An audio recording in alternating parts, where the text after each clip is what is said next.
Salut, bienvenue... Non. Donc je disais, salut et bienvenue pour cette vidéo book haul. Aucun livre n'a été maltraité, ça va, ils vont bien. Juste dernière chose, le café, et c'est bon, on peut y aller.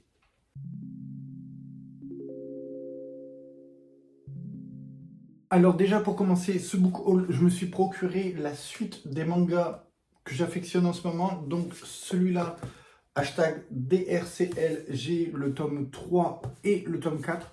Je suis un peu en retard, il faut que je m'y remette.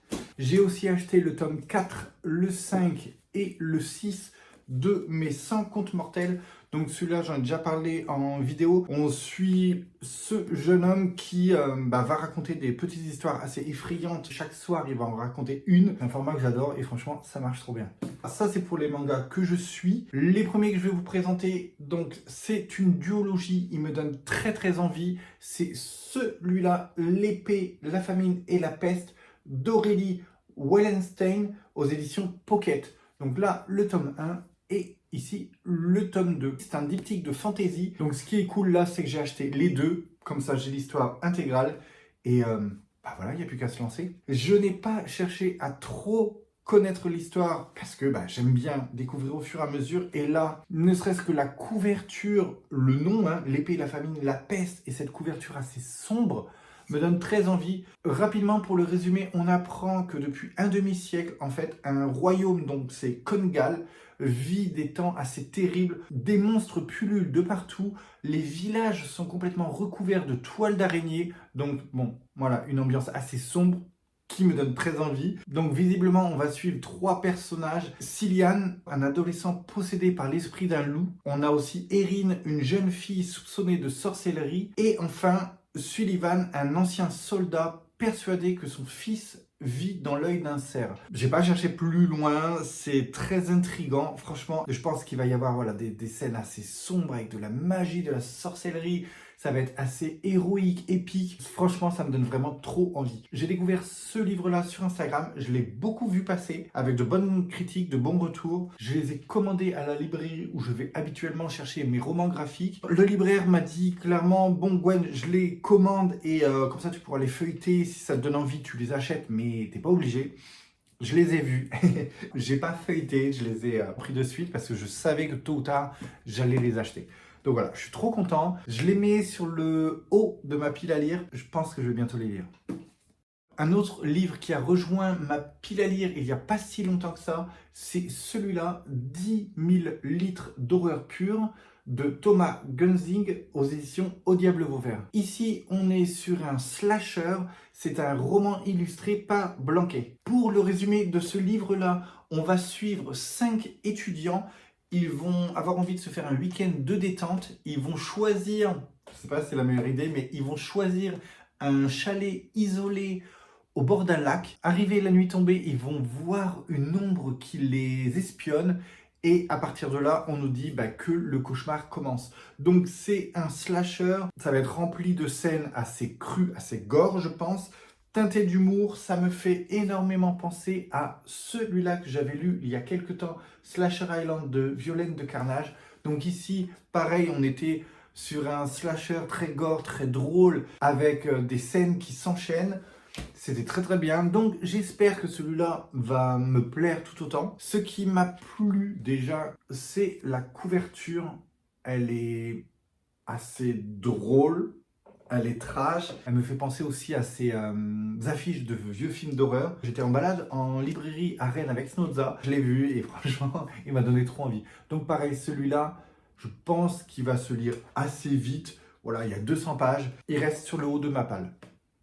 Le livre suivant, il est dans ma palle depuis un peu plus d'un mois, peut-être même 2. C'est celui-là, Le fils de l'homme D de Luc Reinhardt aux éditions Eau Forge Vulcain. Ici, on est sur de la littérature américaine. Je vous en avais déjà parlé en vidéo lors de ma review de l'homme D. En fait, Luc Reinhardt, c'est un pseudo. Le véritable auteur, c'est George Cockcroft. Celui-là m'avait complètement retourné le cerveau. J'avais trouvé très bien. On suivait un psychiatre qui, pour pallier à l'ennui de sa vie, décidait maintenant de prendre toutes ses décisions suivant les résultats de dés qu'il allait jeter. Et ça allait comme ça lui amener un peu de piment dans sa vie. C'était complètement barré. C'était vraiment dingue. Enfin, franchement, je l'ai trouvé très, très marquant. Et du coup, dans celui-là, on va suivre les péripéties de son fils. J'ai pas cherché à en savoir plus, comme à mon habitude.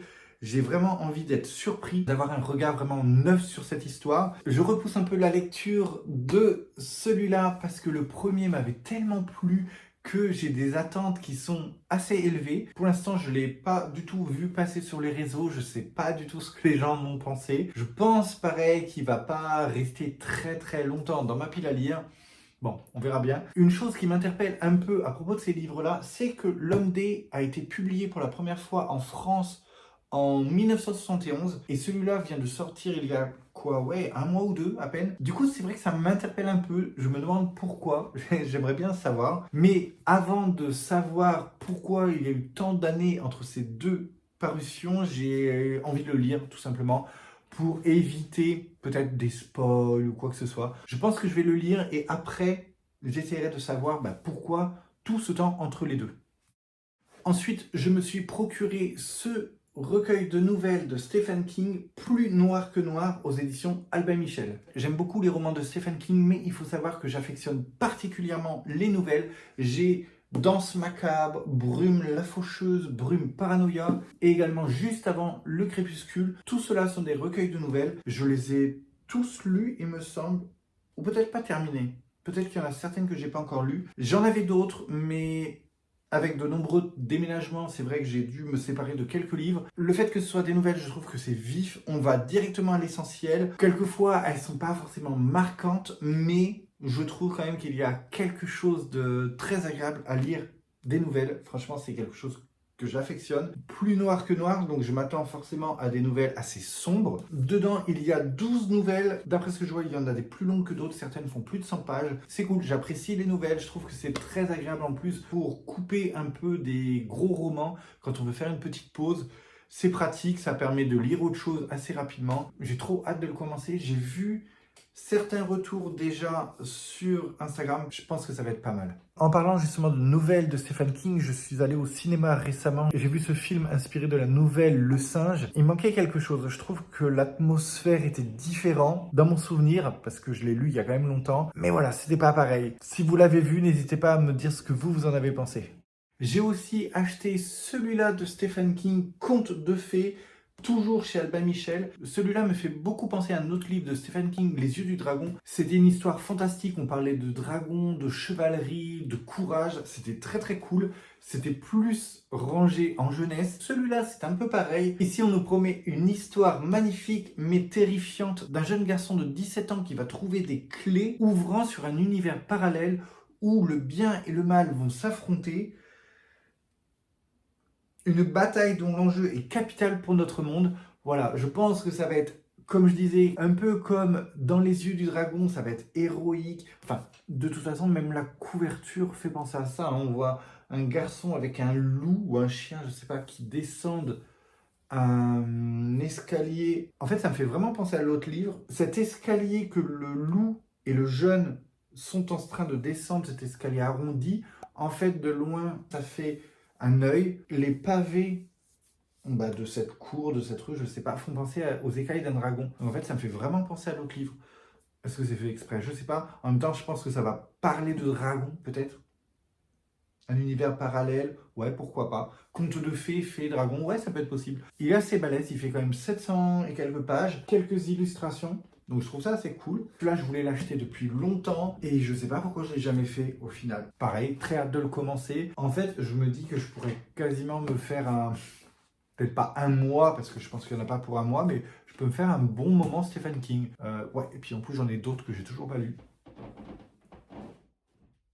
En parlant de livres de Stephen King que j'ai toujours pas lus, je viens de racheter ces deux pavés de Stephen King alors que j'ai toujours pas fini la trilogie Monsieur Mercedes. J'ai lu que le tome 1 et j'ai également dans ma pile à lire tous ces livres-là que j'ai toujours pas lus. Le corps, Dead Zone, La tempête du siècle, Christine, La petite fille qui aimait Tom Gordon, La peau sur les os du Stephen King. J'en ai littéralement pour plusieurs mois. Donc ouais, peut-être que je me ferai un mois Stephen King, pourquoi pas.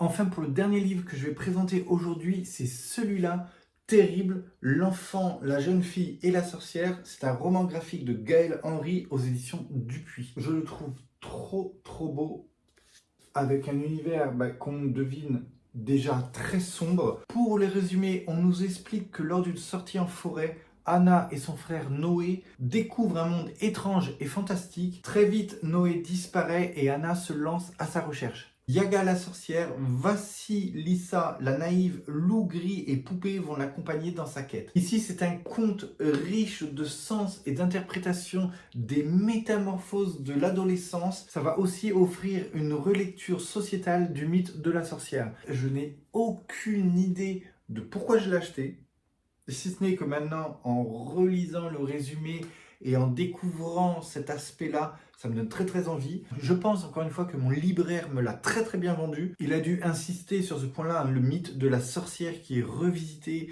le passage comme ça de différents stades de l'adolescence. En préparant la vidéo, je l'ai feuilleté parce que j'avais aucun souvenir de ce livre-là. Je ne m'attendais pas du tout à ce style de dessin.